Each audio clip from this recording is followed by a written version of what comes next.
सिंहस्थ कुंभमेळा 2027च्या तयारी संदर्भात मुंबई येथे मुख्यमंत्री देवेंद्र फडणवीस यांच्या अध्यक्षतेखाली महत्त्वपूर्ण आढावा बैठक संपन्न झाली. सह्याद्री राज्य अतिथीगृह येथे उच्चस्तरीय आढावा बैठक संपन्न झाली. या बैठकीमध्ये नाशिक व त्र्यंबकेश्वर परिसरातील कुंभमेळा नियोजन, पायाभूत सुविधा, वाहतूक व्यवस्था, भाविक सुविधा आणि विकास कामांच्या अंमलबजावणीचा सविस्तर आढावा घेण्यात आलाय. नाशिक शहरात आणि त्र्यंबकेश्वर येथे देश विदेशातून येणाऱ्या कोट्यवधी भाविकांना सुरक्षित, स्वच्छ, सुसज्ज व आधुनिक सुविधा उपलब्ध करून देण्यासाठी विविध विभागांमार्फत हाती घेण्यात येणाऱ्या प्रकल्पांवर सखोल चर्चा करण्यात आली.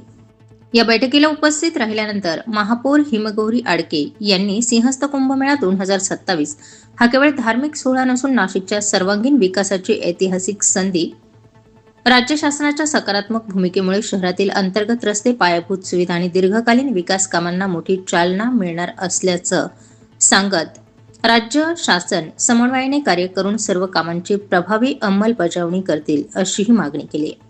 त्याचबरोबर त्यांनी कुंभमेळ्याच्या निमित्ताने उभारल्या जाणाऱ्या सुविधा पुढील अनेक दशकांसाठी नाशिककरांच्या उपयोगाच्या ठरणार असून नाशिकला जागतिक स्तरावरील आदर्श, सुसज्ज आणि आधुनिक तीर्थक्षेत्र म्हणून विकसित करण्याचा संकल्प शासन व महानगरपालिका संयुक्तपणे पूर्ण करतील अशीही माहिती दिली.